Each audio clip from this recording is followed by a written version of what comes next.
I don't know if the chainsaw community is like the lead delivery device community where you promise your wife, I'm gonna sell the old one to pay for the new one, and then never actually do. Time to prep the old 362 for sale. I was notified that my 500i comes in and I'm picking it up tomorrow. So, in a weird confluence between the old channel and this channel, we're gonna actually get this saw prepped up for sale so that you could actually make some money, or not lose that much money, when you're getting rid of your old saw. Now, some of you out there, like I said, might be going, why would you get rid of your old saw? You're just getting a new saw. The more saws, the merry. Saw, saw, saw. I just don't see a need here on the homestead for what I'm doing for two professional saws. The 362 has been a great saw. You've seen it a number of times across the channel over the last 18 months or so. It's never let me down. It's got plenty of power, but I want the latest and greatest thing, so it's time to trade the old girl in. My particular dealership doesn't take old saws, so this one is going to eBay. Being that there's a dearth of saws available from Stihl, you could still get good money for saws, especially one that's, that has a relatively high demand. While it's not a 462 or a 500, this is the 362 CM, so it's no adjustments. It's got the M-tronic carburetor, and I paid $800 for this, and I saw one go for $810 on eBay plus shipping, but generally they're in the $600 range. So, if I take a $200 loss for 2 years of use-ish, I'm kind of okay with that. It didn't depreciate that badly where it's not worth selling.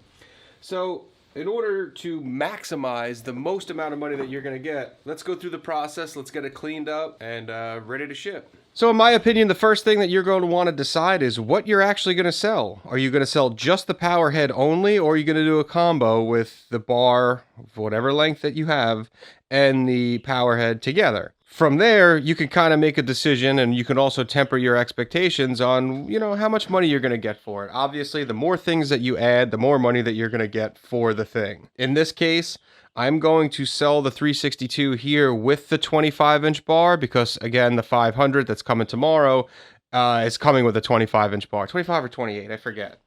It's coming with a big bar, so I don't need a second big bar. I have a 20-inch over there, so if I wanted to go short and fast with the 500, I have the ability, or if I needed to go and take something big down, it's already coming with a 25. So to me, as this thing sits, it's pretty redundant. Secondly, if you have any modifications, don't forget to mention them, or decide that, that's going to be included in the sale, or remove them and try to sell them yourself. In this case, I have the West Coast Saw bark box on it. I also have the 4-point felling dogs. None of this translates over to the 500.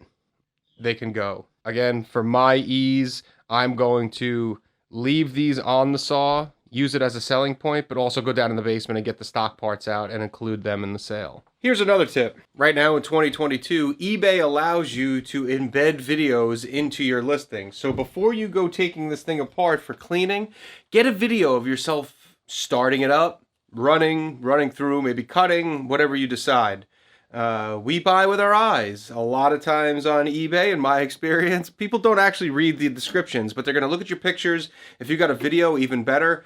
Let it run. If it doesn't have any problems starting, or it does, it's better to be more truthful about it. Just punch it and get it started up right there on video. Quick little video. It doesn't have to be like a YouTube length. Just get it started. No talking. Brum, brum, brum. Good to go. I've already done that, so let's go ahead and attack the next thing. So let's get all the pokey bits off that could potentially make us bleed. So for me, that's going to be the felling dogs and the bar and chain. We're doing this to make ease of dumping out all the liquids a little bit easier. So let's get that going. Now you might be asking yourself, this video is tailored towards eBay. What about local sales? All this stuff still applies.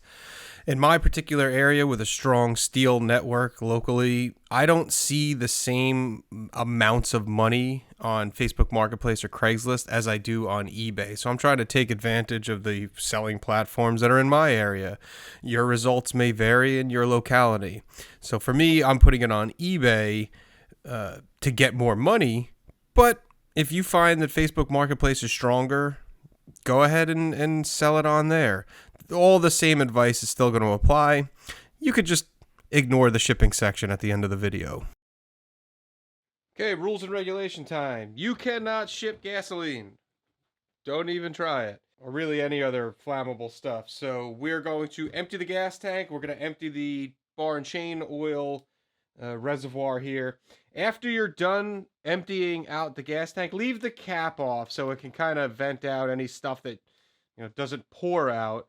You want to try to get it as dry as possible in there, as reasonably possible. Now you could pour it back in like I'm doing, or you could just run it out.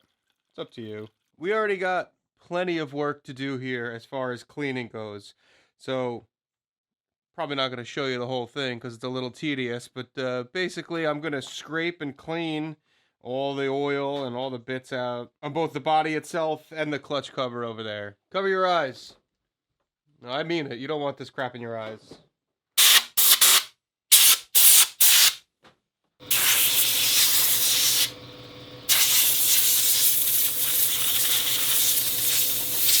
So I'm kind of taking my time here with the air compressor, blowing out the recoil cover here, and then I move over to the cooling fins.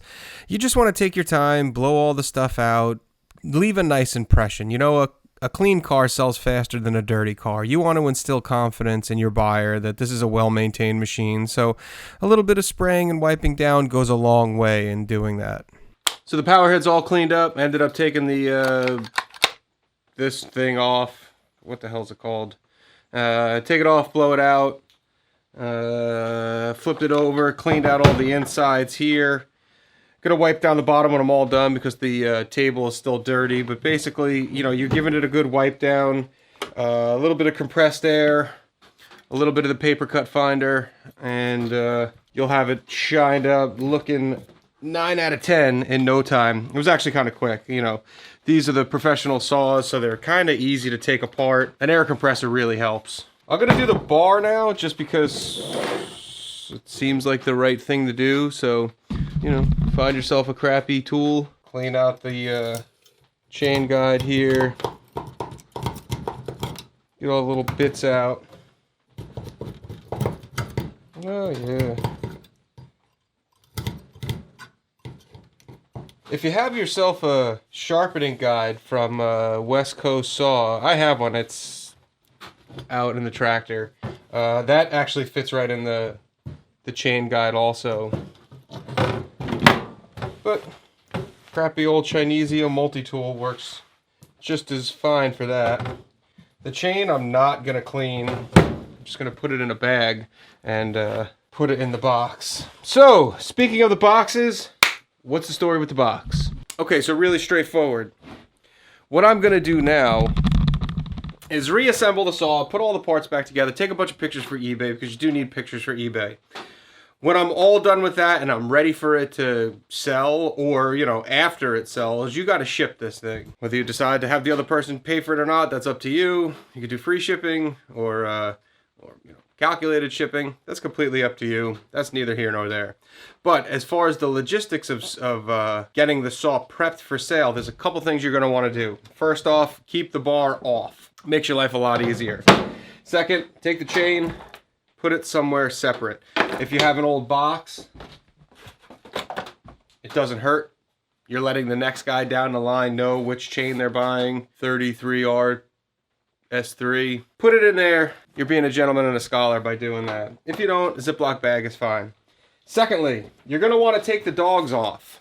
The dogs, whether they're the stock dogs or the aftermarket dogs like I have, they're just going to get in the way and poke a hole in the box.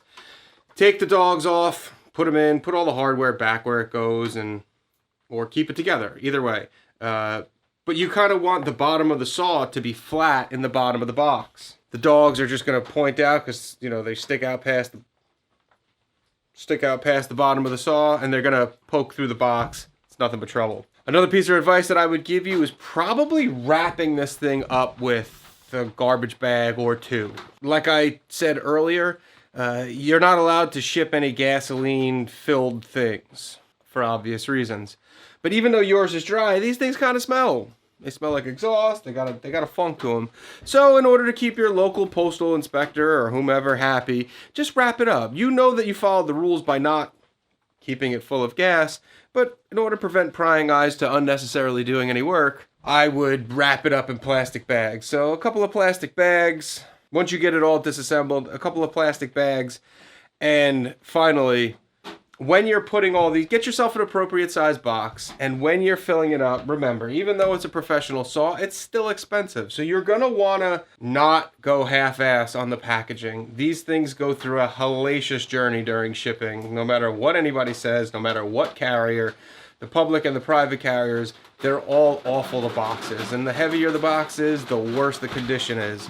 So don't half-ass the packaging in any way. If you have bubble wrap, if you have butcher paper, if you have newspaper, but that's not really recommended because newspaper kind of crinkles and doesn't come back. It's a little thin.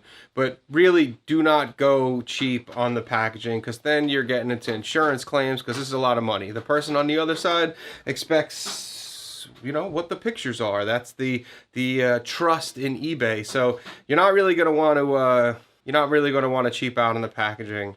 So keep that in mind before you even get started on all this. A roll of butcher paper, like I said, a nice heavy-duty box. You're in Home Depot anyway 3 times a week. Just get some of those things. A Home Depot box is perfectly fine to ship in. I don't know how many thousands of boxes I've shipped out using Home Depot shipping boxes.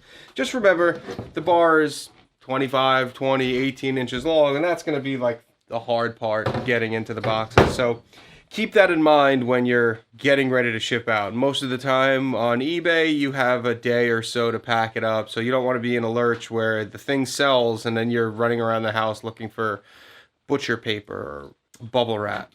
Keep all this in mind before you even list the thing.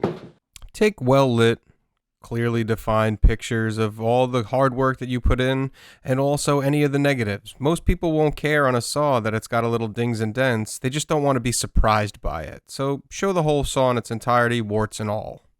And that's how easy it is.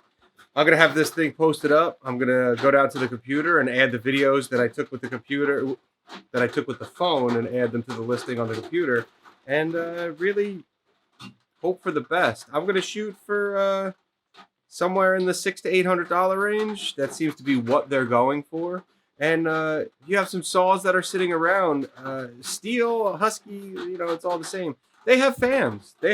Some people, the 462 is out there. Some people out there with who just absolutely love the 461. And you might have one sitting in your shed. So this video might help you out some. Don't do like what you see other listings are like. From the pawn shops. The pawn shops are very common on eBay with chainsaws, and they will literally list it as it came in. Dirty, disgusting, caked up with grease. As a potential buyer and also someone who sells a lot on eBay, just put a little bit of effort in, a little bit of time, and you will be rewarded monetarily for it. I think that's going to wrap it up here. If you have any questions, please leave them down below. I'll love to answer them. Reselling is kind of my thing still, even though we don't talk about it on this channel very much. So this is a cool confluence of both of my interests. So I thank you so much for coming along. Again, if you have any questions or comments, leave them down below. And catch you on the next one.